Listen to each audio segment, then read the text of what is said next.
All right, I think we will go ahead and get started. So, thank you so much for joining us this afternoon, or morning, or evening, wherever you are in the world, for our topic today on global solutions for local challenges, how international student enrollment can mitigate the demographic cliff. So, if you've joined us, you are likely working in international recruitment or the enrollment space. And our goal for today's webinar is to provide data that shows the potential for continued international student enrollment growth amidst the larger enrollment landscape, and to also share how international enrollment leaders are thinking and talking about recruitment on their campuses and the strategies they've employed to be successful. So next slide. I'm joined today by our fabulous co-presenters. So we have Daniel Marshner, who is the Director of International Admissions for Loyola Marymount University in California, and Jody Glassman, Assistant Vice President of Enrollment and University Admissions at Florida International University. And I'm Sarah, Senior Partnerships Director here at IDP. Housekeeping, we will have time for a Q&A at the end of this presentation, so feel free to utilize the question or the chat function to bring in any comments or questions you have for either me or our panelists. And let's go ahead and get started. So before we dive into the topic for today, I'll give a brief intro to IDP. So you may be familiar with IDP, but if not, we are a global leader in international student recruitment. We are trusted by institutions, governments, and sector bodies to provide insight and solutions, and we conduct many large-scale student and sector surveys, a few of which I'll share with you today, as we work with many of you to attract the right students to your institutions. In terms of IDP's footprint, we have over 200 offices around the globe in 35 countries. We are also co-owners of the IELTS exam, so we have test centers throughout the globe. Next slide.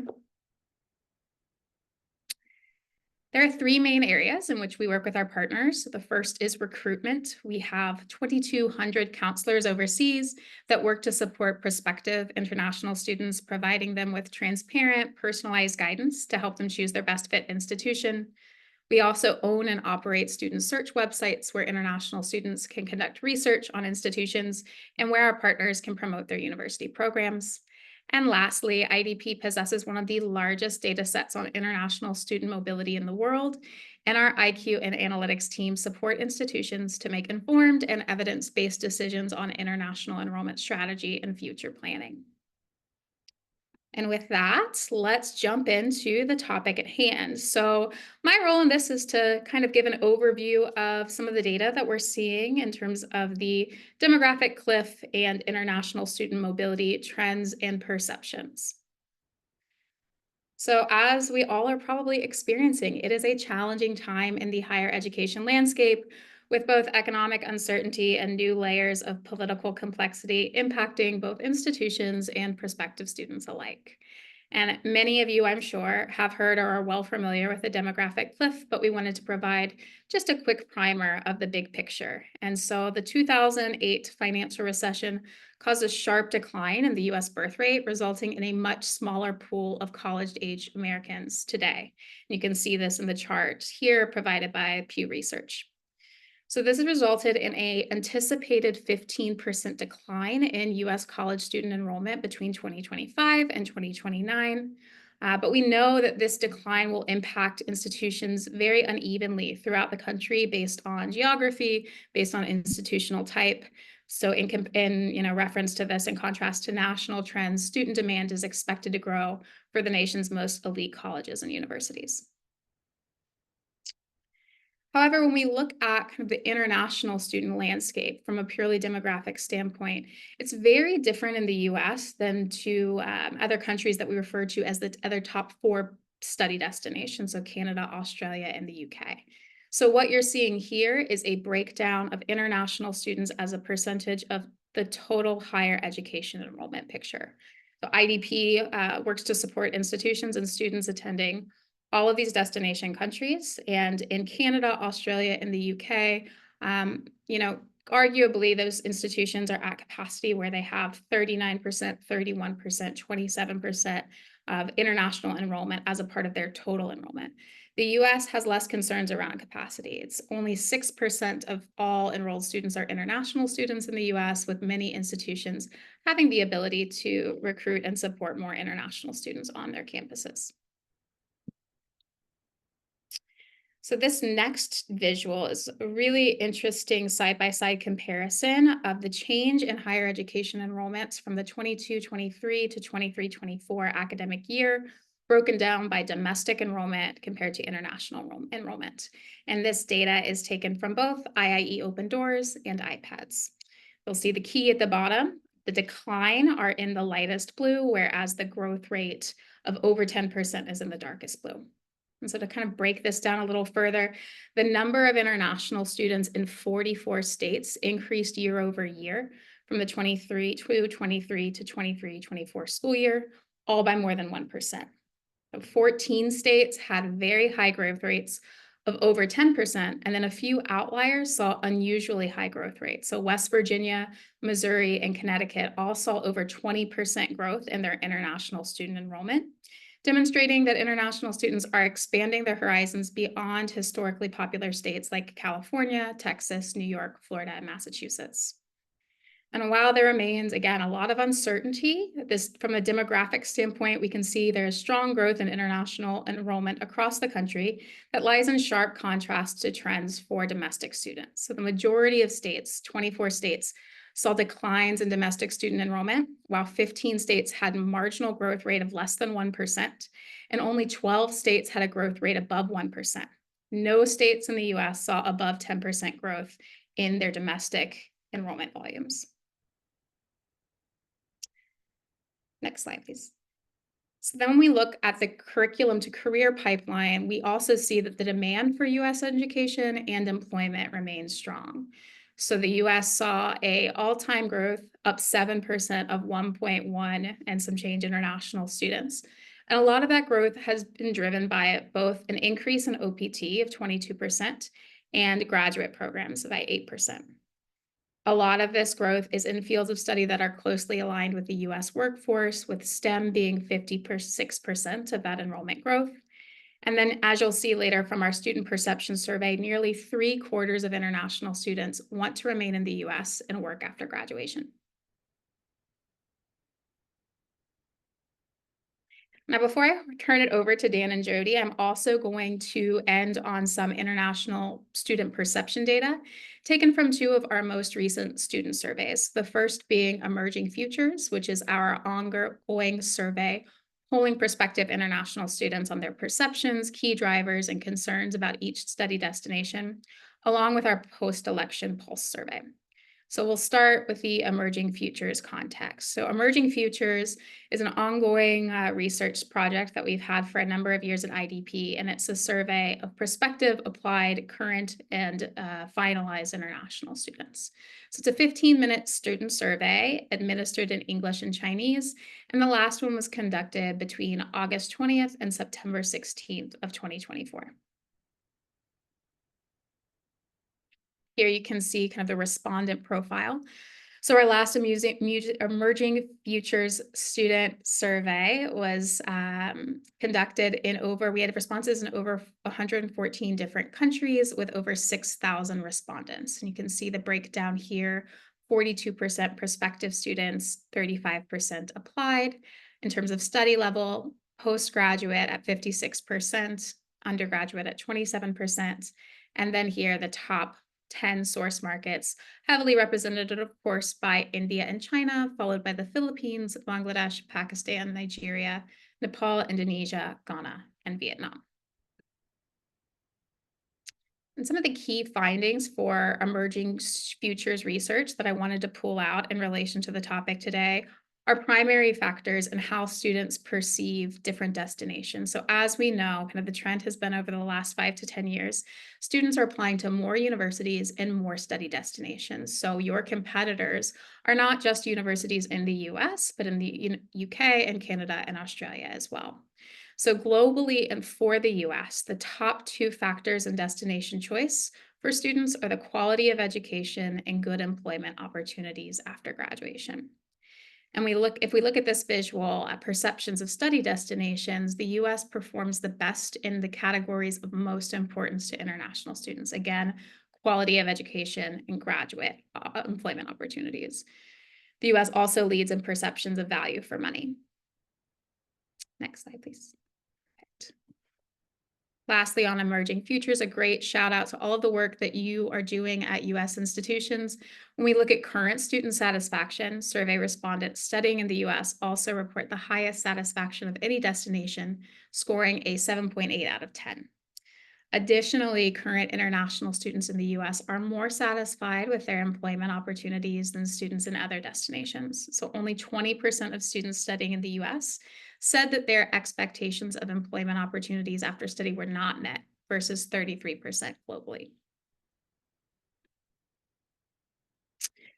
Lastly, I will transition to our most recent post-election pulse survey. My colleagues a few weeks ago gave a full overview of the results of that survey, but I wanted to pull out some key data in relation to international student perceptions that is more kind of currently available. So this survey was a 10-minute online survey that was executed, managed, and distributed by our IQ team at IDP. And the survey was out in the field between January 25th and February 12th. So in the weeks immediately following Trump's inauguration.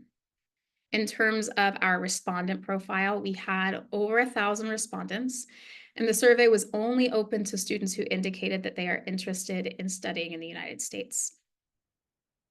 Looking at our respondents' gender, we lean slightly more male than female at 54 versus 45%. In terms of study status, 47% were prospective students who had not yet applied to a US institution, 27% had already applied, 18 are currently in the process of applying, and 8% have already begun their studies. And finally, looking to the right of the slide at study level, the majority of students are at the graduate level, followed by undergraduate, with a smaller percentage interested in pathway or vocational programs.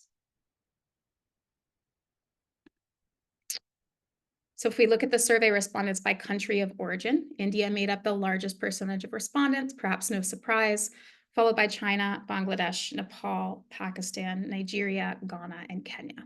In total, there were 43 different countries that responded. All right. So there's a lot of really interesting data in this survey. I encourage you to, if you had not attended, to reach out to us about those results that we can make available to you. But the biggest takeaway from the survey were responses to the following two questions. So how has your perception of the US changed as a result of the 2024 election? And are you more or less likely to study in the US following the election? And what was surprising to many of my colleagues and peers out in the field, 52% of prospective students in this survey responded that their perception of the US was better as a result, and 22% say the same. So only 26% of our respondents responded positive or negatively to the result of the 2024 election.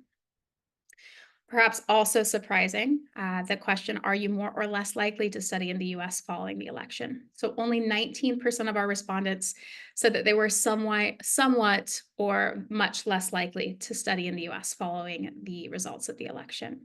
That kind of contradicts a lot of what I think we're feeling in the field currently. And so obviously, while none of us here at IDP or elsewhere can predict the future, the data that we've shared indicates that international student demand remains strong to the US, and as does international student perception remain favorable. And international student enrollment will remain an important, if not even more crucial segment of students as the US sees a sharp decline in its domestic age population. So with that, I'm going to pass it over to Dan and Jody to discuss how their institution approaches international recruitment in the context of their overall enrollment strategy. Dan, I'll let you take it away. Thank you so much, Sarah. Really appreciate it. Thanks so much for joining us today. Again, my name is Dan, and welcome from Los Angeles, California. It's really exciting to be connecting with all of you today. Just a little bit about LMU specifically, if we can go to the next slide. We have about 10,000 students total. As you can see, here's some basics here. We are in a really beautiful part of Los Angeles. If you've never been, you're certainly more than welcome to visit sometime. Lucky to be ranked amongst the top 100 universities according to the U.S. News and World Report.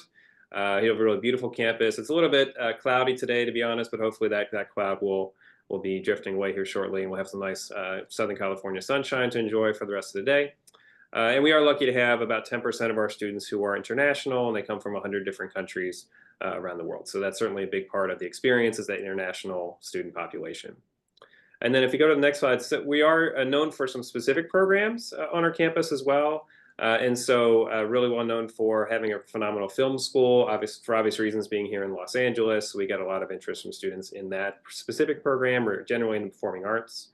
And then a lot of students interested in business programs. For obvious reasons, a lot of international students really appreciate the international business connections they can make in Los Angeles. And so that's certainly something that we emphasize quite a bit.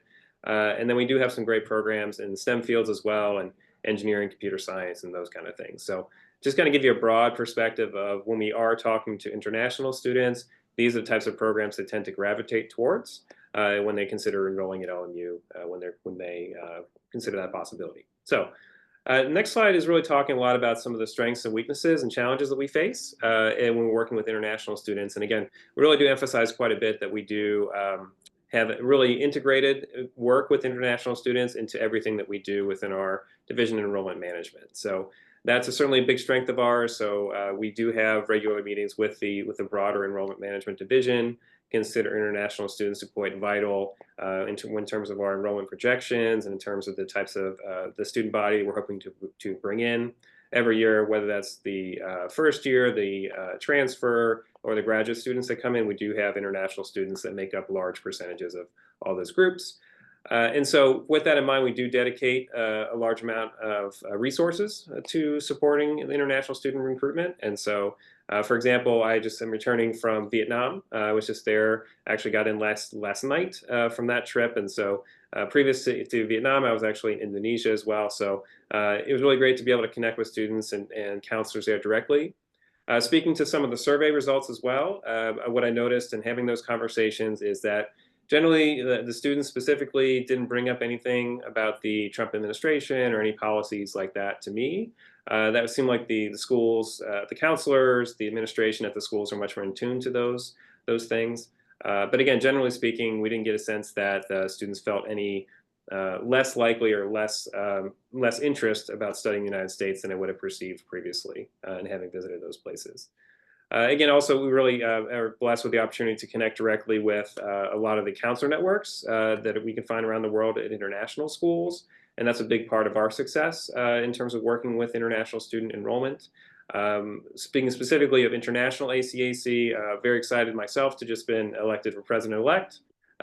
So I'll be looking forward to being in that role in the next few years and working with that organization, and certainly very excited the connections we have with NAFSA and other organizations like that, and find that those organizations really make a big difference in terms of the success of our efforts.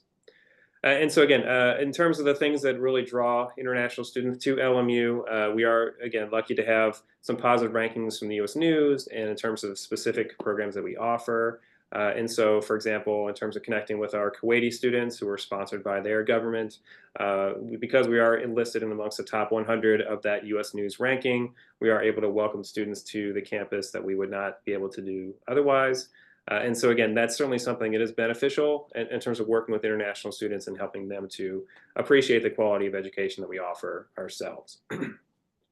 We are certainly looking to develop more university partnerships. That's been something that we've been doing, investing in over the last few years as well, primarily in India, as we see there's a tremendous amount of interest in working with Indian and US partnerships amongst institutions.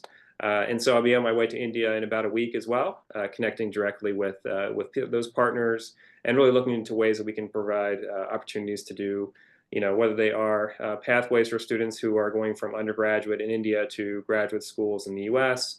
There's a lot of interest in faculty partnerships, in collaborative programs, things like that. And so there's a lot of opportunity there for sure. And you certainly find that there's a lot of strong interest and appreciation for what US higher education can offer. And so we're very excited to continue to have those conversations as we move forward. And specifically, we are excited to bring on a in-country representative for the first time. That person will be starting in a few days, actually, on April 1st. in India itself. And so again, in terms of having those resources and being able to dedicate someone to work directly with students in the subcontinent is certainly very exciting for us as well. And again, I'll be partnering with that student, with that representative who will be working with students in India to help to make sure that we are more responsive to students and parents as they have questions about the study in the United States, or working more directly with graduate students who, again, may have some questions about the student visa process or other things along those lines. And the last thing I'll mention in terms of strengths is the fact that we are in Los Angeles is certainly a very big draw for students. So generally speaking, when I speak to students abroad, if they have some familiarity with the United States, if they visited before, there are certainly a large number of students who have been to Los Angeles. And so typically they've had a very positive experience when they visited. They've gone to Disneyland, they've gone to, the Santa Monica Pier, those kind of things. So there's a high affinity for Los Angeles as a very diverse place as well, of a place that welcomes, visitors from around the world all the time. And so from that aspect, and also from the economic aspect, the fact that California has such an incredibly strong GDP amongst the state itself, speaking as one of the, if it was its own country, the fifth largest GDP in the world. And so again, the tremendous amount of opportunities that are really attractive to students as they consider the possibility of coming to the United States. And again, those OPT opportunities are quite plentiful here in LA. And so again, those are things that really are very helpful as we work with students, because again, there's that comfort and familiarity with Los Angeles and with California that is maybe not quite the case in other parts of the US. In terms of challenges or weaknesses, we do have some, obviously California is not inexpensive. And so generally speaking, especially when we're talking to international students on the undergraduate level, the cost question comes up quite a bit. Realistically, we are not going to be the lowest cost option for any student, really. That's not really what we are able to offer. And so with that in mind, we do really emphasize the idea of return on investment as much as we can, things like employment after graduation, internship opportunities, things like that. But again, we recognize that it is an investment that students will be making. That again, it's not the lowest cost option, and we are frank and straightforward about that. I would say that the other thing, of course, that is beyond just our institution itself, but typically when we do have conversations with students in the United States, they are often asking questions. So typically when I talk to a student, there are three main questions they ask. First, of course, is the opportunity to study at the institution. What will I gain from that experience? The second is, what kind of opportunities will I have? Employment, post-graduation, what will my future be having had this degree? And the third is how safe will I be, and how safe will I feel on campus? How welcomed will I feel on campus?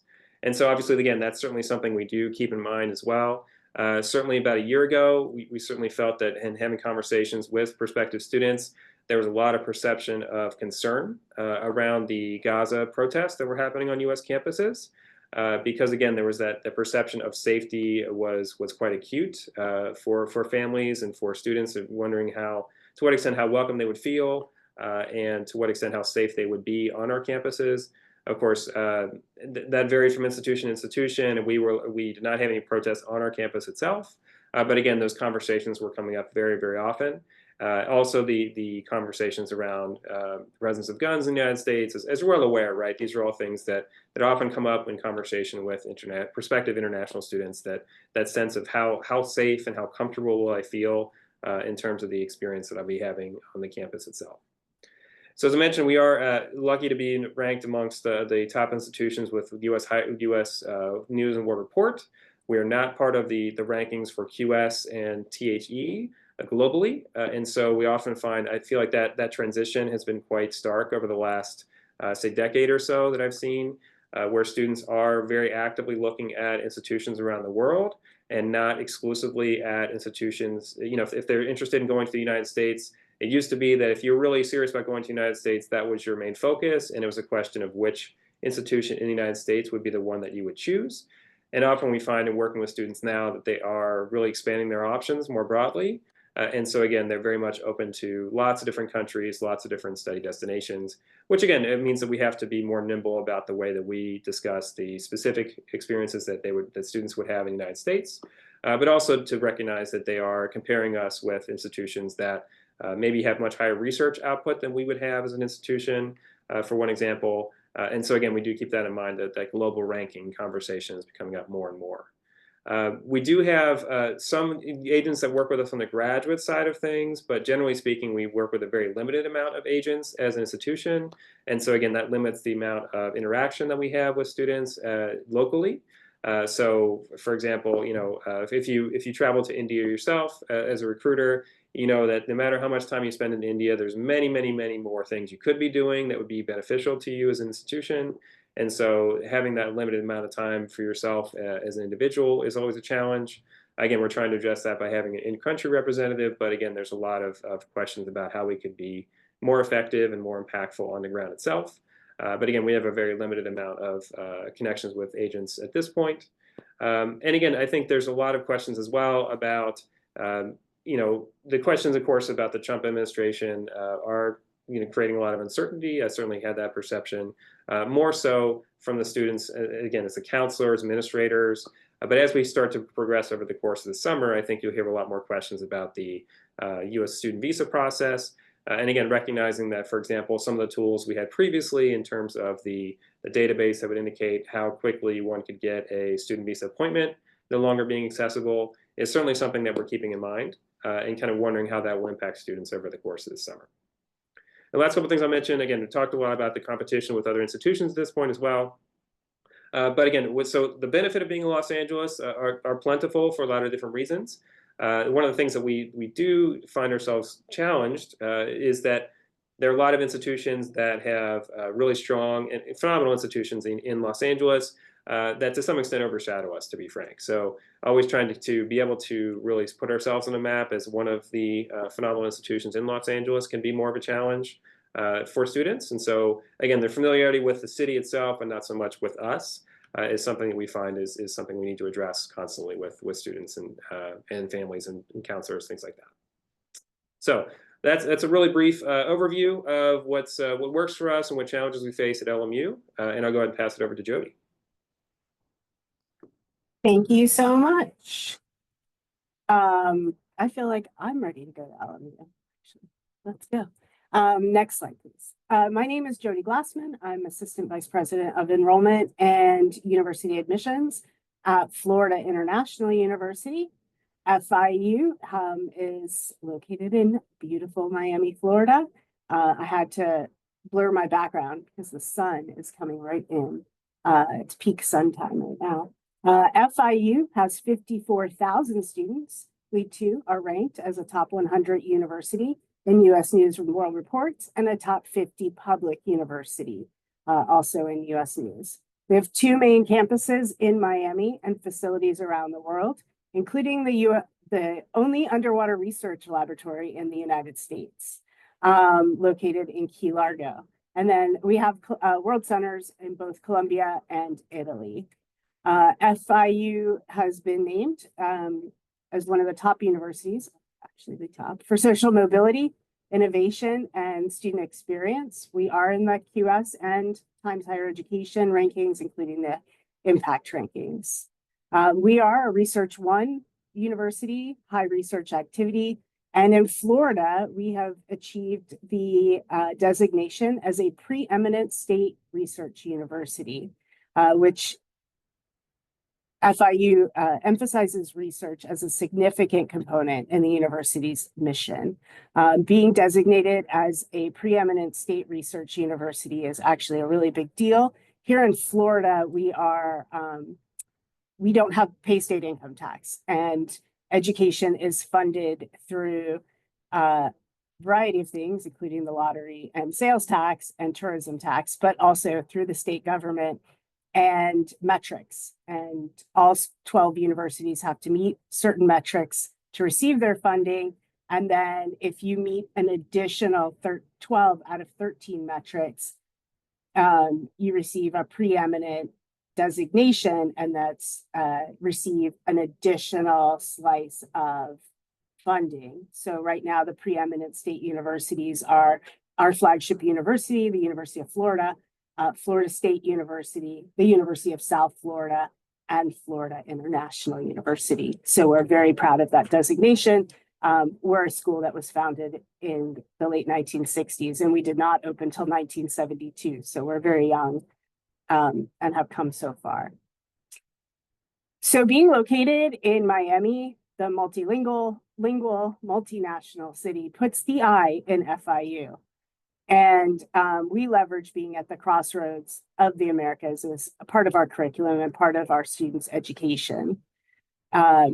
We are one of the largest Hispanic serving institutions in the United States, with more than 65% of our undergraduate students identifying as Hispanic or Latino, Latina. And we are a Fulbright HSI leader recognized by the U.S. Department of State. One of the things as we were preparing for this, I said, you know, when you ask an FIU student where they're from, it doesn't matter if they're an international student or not, they're going to actually tell you where they're from, where their family is from. They could have grown up in Miami their entire life, but they will go back and tell you, oh, I'm from Cuba, or I'm from Venezuela, or I'm Nicaraguan. They go back to their roots, even though they may have grown up across the street from the university or in Orlando. And so I always make the joke that I've never told so many people that I'm Ukrainian, even though my grandfather came here in the early 1900s. And my father was the first generation, and I've never been to Ukraine. So, but that's how FIU students connect, is through their family heritage. Where others see challenges, we see opportunity. And again, our research and service efforts are always focused on what is going on in the world, most specifically climate change and environmental resilience, community health, and the globalizing economy. And as you can see, we tend to pull from students mainly from South America and the Caribbean and Central America. And we're seeing quite a bit of growth. And then Turkey, it's like an outlier. We've seen more and more students from Turkey coming to FIU. Admissions and recruitment at FIU, actually you can go ahead and change this slide, is in a single university admissions office where I have oversight into both undergraduate and the general graduate admissions and recruitment. So the academic units still have their own oversight into their subject matter, but I oversee the overall centralized graduate admissions office as well. And that's both domestic and international, as well as many of the doctoral programs. So we believe in centralized coordination and local deployment. We also have a global strategy committee that collaborates to ensure that programs, faculty, and student success initiatives all work together to achieve the overall university strategic goals. We are a very flat institution at the top, and so we do a lot to collaborate and bring together steering committees for specific purposes. So I work very closely with my counterpart, who is the AVP for Global FIU. She works with a lot of faculty. She oversees ELI and study abroad, and we work together on ensuring that we're strategically working together, especially when faculty are going out and representing the university. We represent one institution. Our strategies are mainly designed to enhance our reputation through specific global challenges. Again, environmental resilience, being in Miami, people say we'll be underwater within the next 50 years. So that's a big push here. And specifically at FIU, we're very heavily involved in Everglades restoration. And we just started a new program in sustainable tourism. So we're really focused on the environment, cybersecurity, health inequities and disparities, having such a global community to serve here in Miami.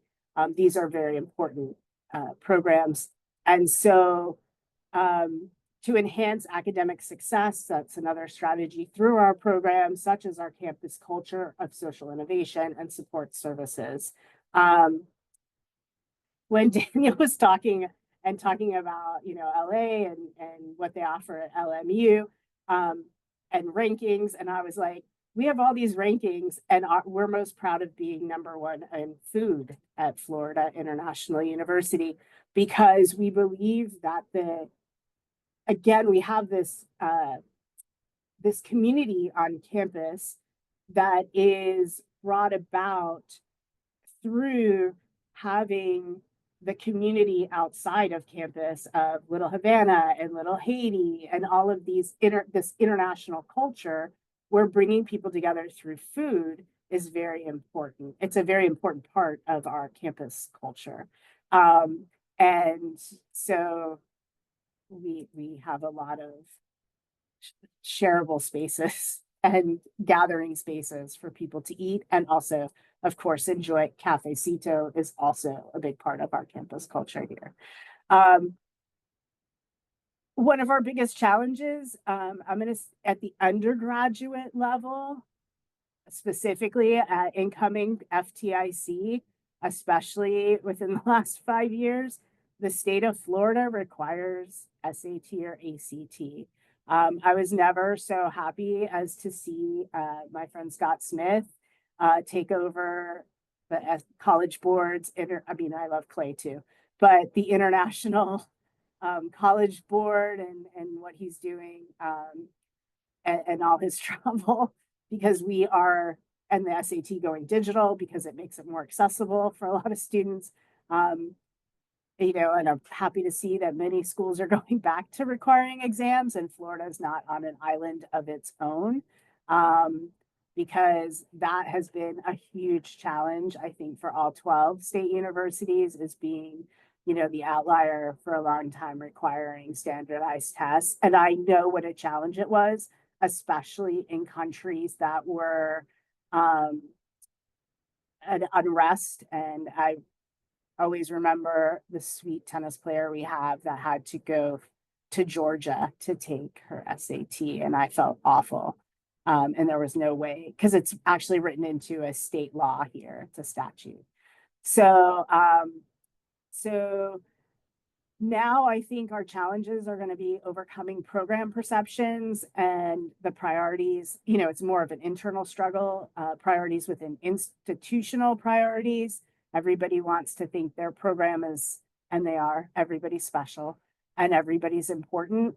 But, there's a huge push for certain degree programs and maybe not as big a push for others. And, it's hard to get that across to some of the faculty or some of the academic deans that we may not see the same growth, and we may not be investing the same way or having the same strategies. We also shifting where we're traveling. We don't shy away. There are 7 countries that we are not allowed to go to in Florida, and those are countries where many students come from. We cannot fund the students who come from those countries, and so we may have to go to other places for recruitment and look at other markets. We're very popular in places like South America and the Caribbean, where there are many other domestic institutions that are focusing on Asia and the Middle East. We are lucky to have a strong institutional research team that provides us with a lot of historical data. And we've also been able to demonstrate that there is growth in places like Ghana and Spain and Colombia, and that those students do want to come to FIU, and that Florida is still in the top 10 places in the United States. And so just kind of, to wrap it up, like with hopefulness and inspiration, again, it's Florida. People think Disney World. You have 2 of I think, the most vacation states on this call between California, and Florida. The state has seen a 5.1% increase in international students. And although we are recruiting less in top sending countries such as China, we're finding that we're still attracting international students who want and understand the importance of a global education and want to learn from each other.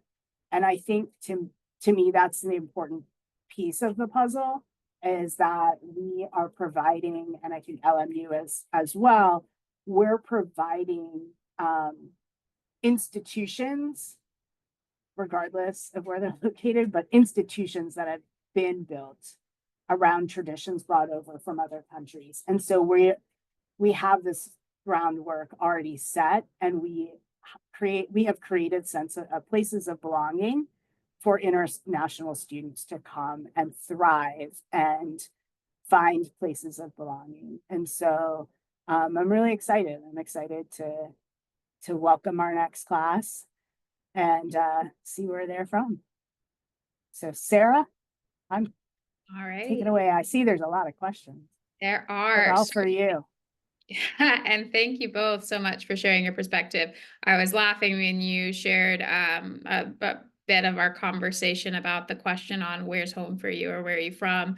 I'm based in Cincinnati. Daniel's from Cincinnati, and the joke about people from Cincinnati is, they don't even ask what part of the city you're from. They ask where you went to high school. And so I think that really just shows the differences in locations around the US, and obviously Miami just being such an exceptional city globally, and how international friendly it is. Interestingly, just from like kind of an IDP perspective, working with primarily our partners in the Midwest, those states are as well seeing a lot of really strong growth and very different selling points from what you've shared between California and Florida.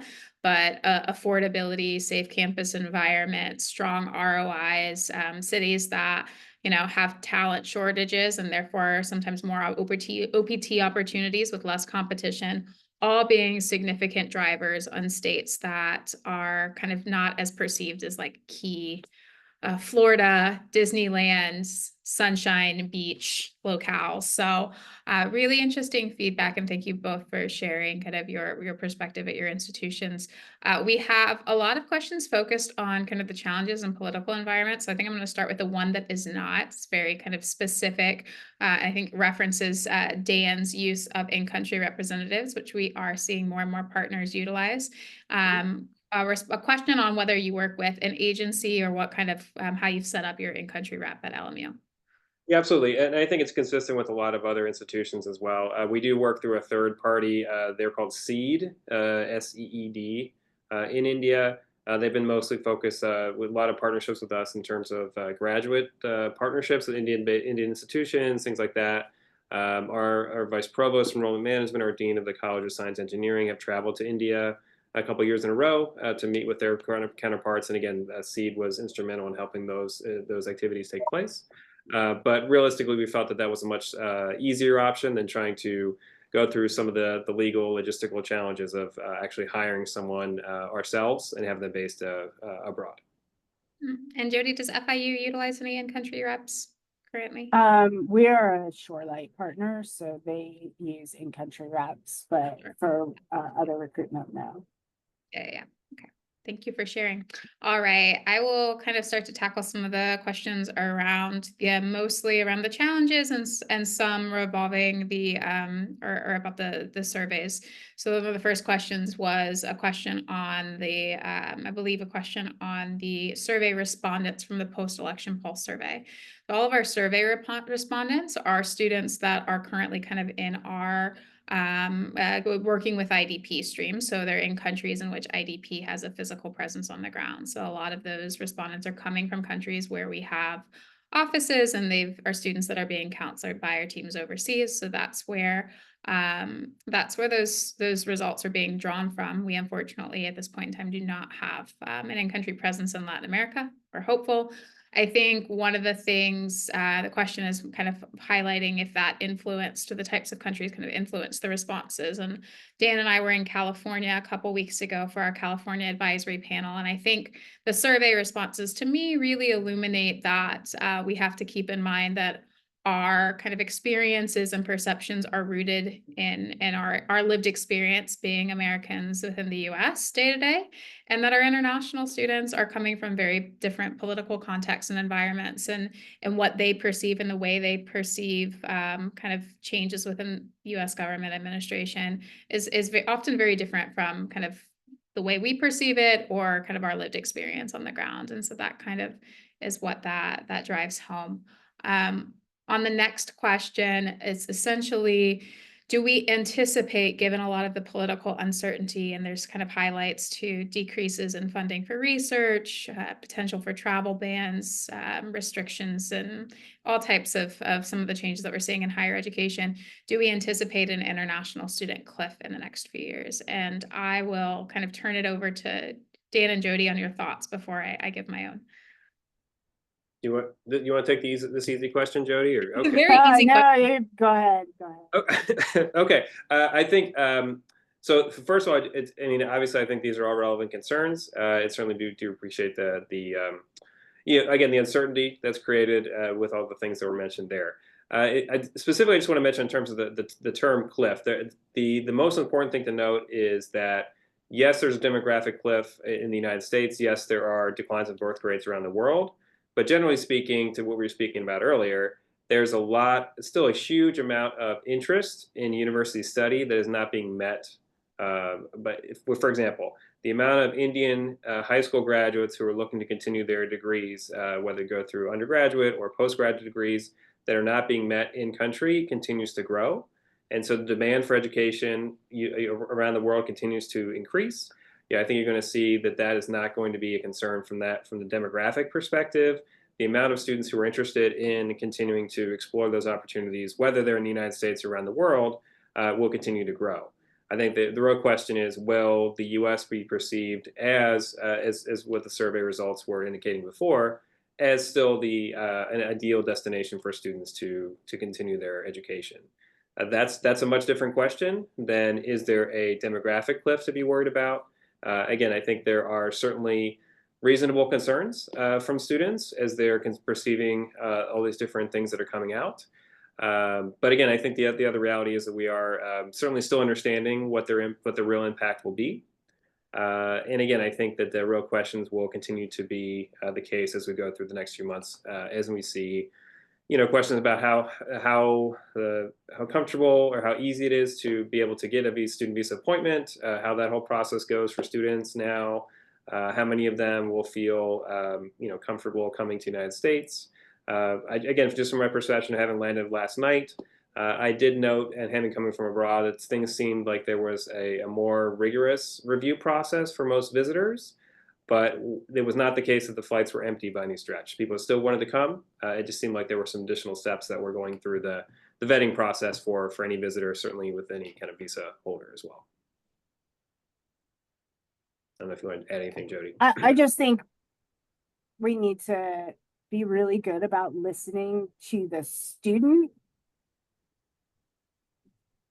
I think we, as a profession, sometimes have our thoughts and our reactions. And being from Florida, I have been the recipient, or we have been the recipient. We hosted IACAC, International ACAC. And I think that there are still going to be students where we are viable options. I will say this: Florida has the lowest tuition rate in the United States. There are always, we are still full. Politics aside, there are still students who come here because of cost, because of program, because of faculty, because of opportunity. And so we need to support students through that. regardless. So I just think, yes, there's going to be challenges, but as higher education professionals and as administrators and university personnel, we need to do what we need to do to support the students in our care.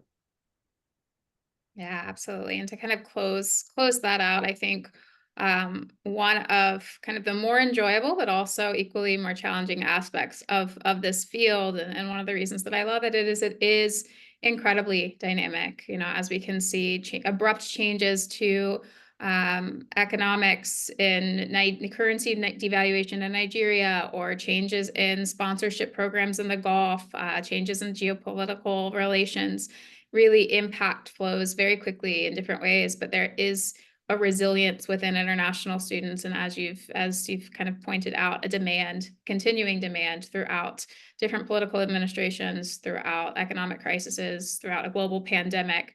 We've continued to see a pretty steady stream of demand, and I think we are hopeful that will continue. I think I will hit on what one of the questions was, and what Daniel had brought up. There's a question on the increase of visa denials, which seem to be the biggest barrier to students coming to the US. And certainly that is what we are seeing at IDP in terms of changes in student perception or demand, really being influenced by the concern around availability of visa appointments and an increase in visa denials, specifically in India, where we have about 80 offices at IDP. And so I don't know if you have anything more to add, Daniel, or if you'd like to talk on kind of how you're handling the visa denial barrier.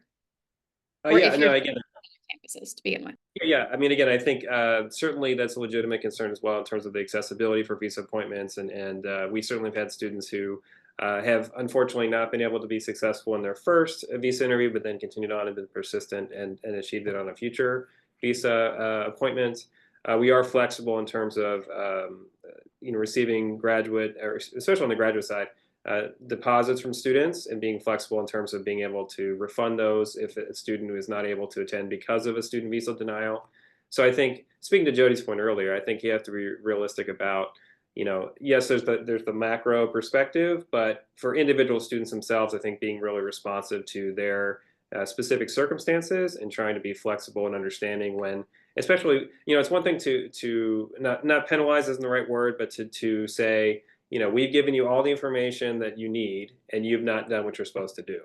So that's a different conversation than you have put a good faith effort forward as a student. You've done the best you can to be able to get a student visa appointment or whatever it might be, and it's not worked out for you. And so again, we try to be responsive to students who, again, have put their best faith effort forward, have done the best they can to make it happen, to try to be as responsive as we can in those circumstances. We also have the option for some programs, because they're staying in country, to possibly move them to an online degree.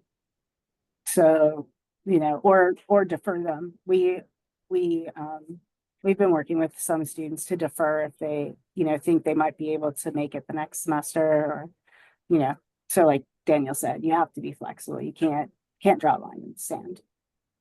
Yeah, and I think some of the just general best practices in the field are even more so important. So making sure, if you have the ability and the resources, certainly kind of working with students to understand what to expect as they prepare for their visa appointment. If you're in country visiting EdUSA offices, well, I don't know what the status of those is right now, but working to the best of your ability to make sure your students are prepared and to implement at your institution's flexible policies or deferral options for students who are delayed in arriving is always best practice, but probably even more important. Kind of moving on quickly, we might have time for one or two questions. There is a question about an article that was recently published in India Today, encouraging students not to apply to US universities for a number of reasons. What is your message to students when they read articles or news reports like this? Again, I think it's a legitimate question. I certainly anticipate having these kind of questions when I am in India here in about a week. I think it's certainly important to continue to have conversations and to be open to dialogue and communication. I think that, obviously India Today is a prominent institution, and this is certainly an opinion that we should take seriously. But at the same time, I think that there are plenty of evidence to indicate that opportunities for Indian students will be there in the future. And again, as we're navigating this uncertainty as well, I think it's realistic to be transparent about that, and we don't really understand exactly what that impact will be right now. But to be to be realistic and to try to create that dialogue with families. I mean, so I've found, for example, that with our group, because we are very accessible with individual students, we are providing methods like WhatsApp, for example, to be much more responsive to their concerns. We find that students and parents and counselors are much more appreciative that the fact that they feel that they can connect with us about and to bring up these kind of questions and concerns, because again, they have that person, that face that's willing to be that point of dialogue with them. Anything more to add, Jody? No. No. I might have time for one more question if there are any other questions. I think in all kind of in work and in life, it's trying to be with international students kind of the source of steadiness and consistency and clarity and communication with what we do know at this point in time, and kind of try to help them navigate through just very uncertain times. I think with that, it doesn't look like there are any more questions. So I want to thank you all for joining us today, and thank you, Dan and Jody, so much for sharing your feedback and expertise with this group. And if you were not able to join, if you have colleagues that would like to see it, this webinar will be recorded and provided for you via email. So thank you all for attending, and have a great rest of your afternoon. Thank you.